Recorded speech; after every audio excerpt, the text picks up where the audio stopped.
दोस्तों, मैं आप लोगों का तहे दिल से स्वागत करता हूँ। जैसा कि आप लोग थंबनेल देख के समझ ही गए होंगे कि आज हम लोग बात करने वाले हैं इन्फ्लेशन के बारे में।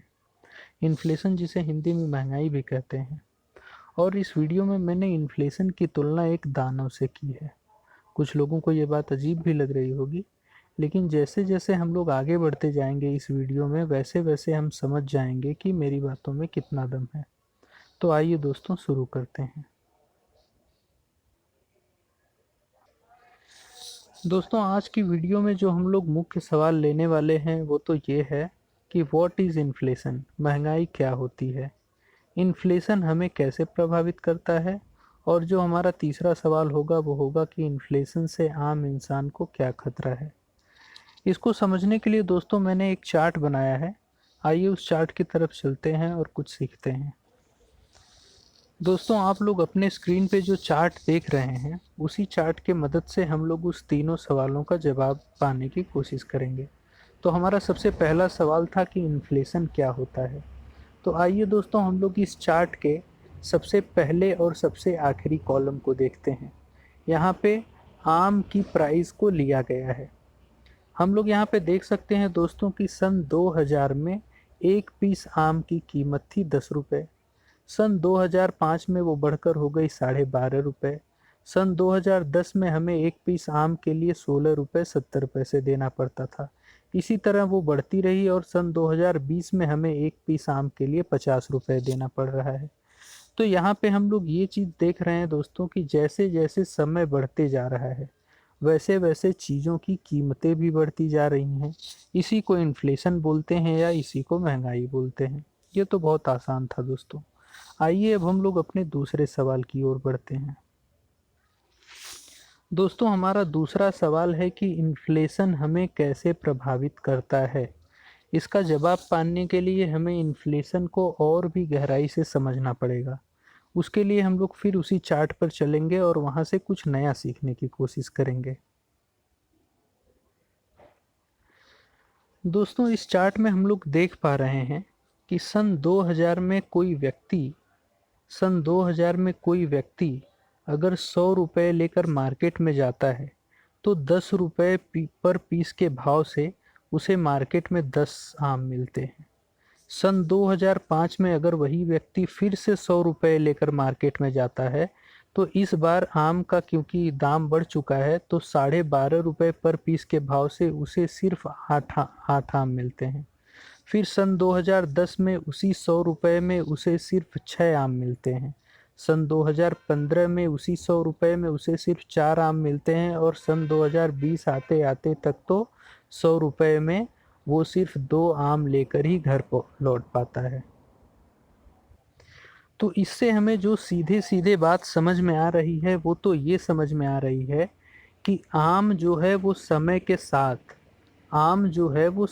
साथ कीमती होते जा रहा है।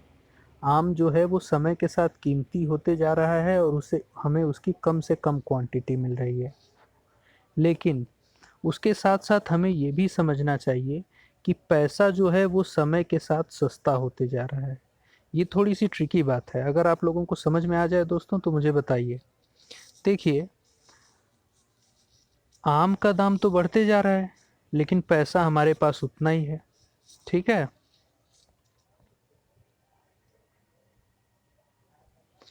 पैसे के पास एक शक्ति होती है, पावर होती है।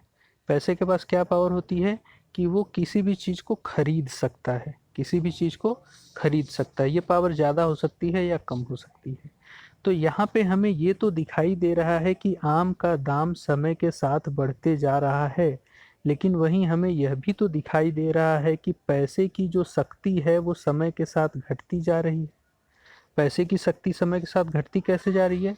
क्योंकि पहले हमें 100 रुपये में 10 आम मिल जाते थे और समय बीतते बीतते अब हमें 100 रुपये में सिर्फ 2 आम मिल पाते हैं। इसका मतलब कि पैसे की जो किसी भी चीज़ को खरीदने की शक्ति है वो समय के साथ घट चुकी है। इसीलिए आज भी हमें 100 रुपये देने के बावजूद सिर्फ 2 आम मिल पा रहे हैं। मैं आपको समझाने में सफल हुआ हूँ कि नहीं?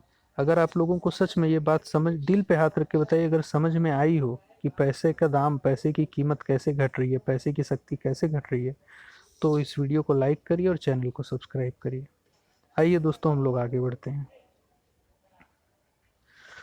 तो दोस्तों पहले सवाल के उत्तर में हमने सीखा कि किसी भी चीज़ का दाम महंगाई के कारण से बढ़ते जाता है, लेकिन दूसरे सवाल के उत्तर में हमने ये सीखा कि जो पैसे की कीमत होती है या पैसे के पास जो ताकत होती है किसी चीज़ को खरीदने में, वो समय के साथ महंगाई अगर बढ़ती है तो वो जो पैसे की ताकत है वो घटती जाती है।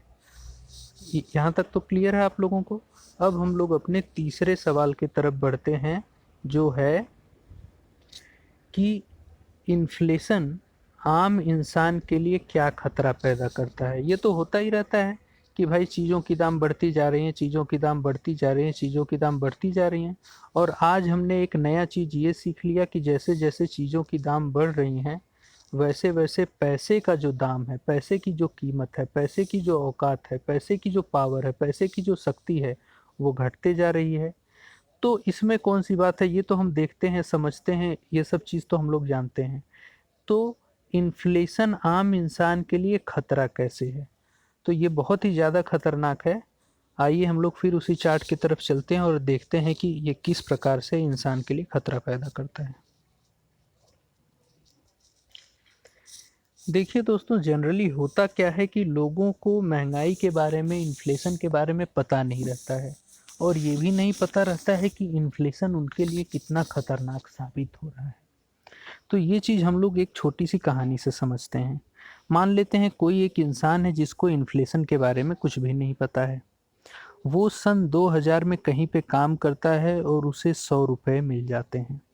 उस 100 रुपये को ले जाके वो अपने चाहे तो बैंक में रख देता है, चाहे अपने घर में रख देता है, किसी भी जगह पे उस 100 रुपये को वो ले जाकर रख देता है। और जब वो रात को सोने जाता है तो वो ये सोचता है कि मैं तो बहुत अमीर हूँ। कैसे? क्योंकि मेरे पास 100 रुपये हैं, मैं चाहूँ तो 10 आम आज ही खरीद सकता हूँ। ये बस एक उदाहरण है, 10 आम खरीद के कोई अपने आप को अमीर नहीं महसूस करता है।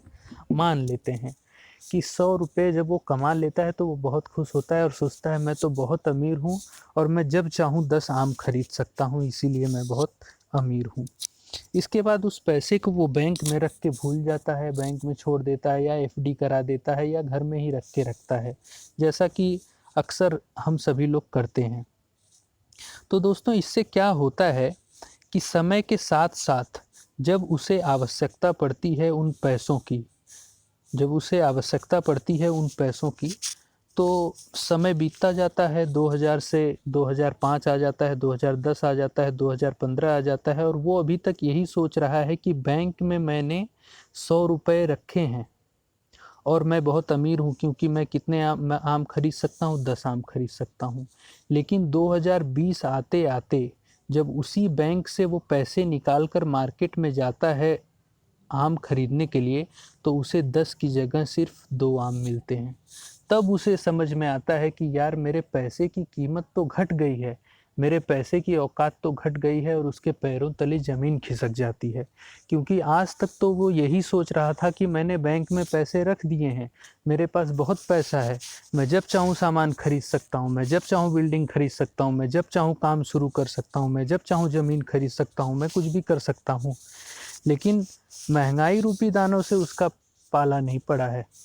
पाला तो पड़ा है लेकिन वो जानता नहीं है, और ये ऐसा दानव है जो दिखाई नहीं देता है लेकिन लोगों के पैसे को खा जाता है। उनको लगता तो ये है कि हमने अपना पैसा रखा है, रोज़ अलमारी खोलते हैं, रोज़ देखते हैं हाँ मेरा पैसा सेफ है, रोज़ बैंक अकाउंट चेक करते हैं और ये सोचते हैं कि हाँ मेरा पैसा सेफ है। लेकिन दोस्तों जैसे जैसे वो इनके पैसे को खाता रहता है, इनके पैसे की शक्ति को वो चूस लेता है, एकदम ख़त्म कर देता है। और जब समय आता है और जब उस पैसे को वो यूटिलाइज़ करना चाहते हैं, तब उसका कुछ ख़ास यूटिलाइजेशन नहीं कर पाते हैं। तब उसे इन्हें समझ में आता है कि असल में तो मैं अमीर नहीं हूँ, असल में तो मैं गरीब हूँ, क्योंकि एक दानव जो मेरे पैसे को खाए जा रहा था और मैंने उससे लड़ा नहीं, उससे अपने पैसे की रक्षा नहीं की। तो मैं उम्मीद करता हूँ दोस्तों कि आज बहुत कुछ आप लोगों को सीखने के लिए मिला होगा इन्फ्लेशन के बारे में। मैं ये भी उम्मीद करता हूँ कि मैं अच्छे से आप लोगों को समझा पाया हूँगा। अगर समझा पाया हूँ, अगर आप लोगों को पसंद आया है, तो प्लीज़ चैनल को सब्सक्राइब करिए और इस वीडियो को लाइक करिए। और मैं प्रयास करूँगा कि इसी तरीके की नई-नई चीज़ें आप लोगों के सामने रखता रहूँ सरल भाषा में, ताकि आप भी उसे समझ सकें।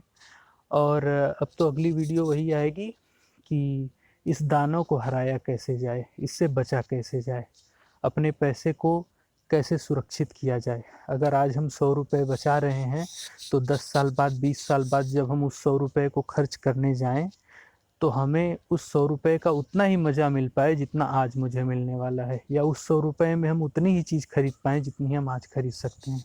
ये संभव है, ये हो सकता है, और इसके बारे में हमें सीखना पड़ेगा। तो अगली वीडियो में हम इसके ऊपर चर्चा करेंगे। तब तक के लिए दोस्तों, नमस्कार।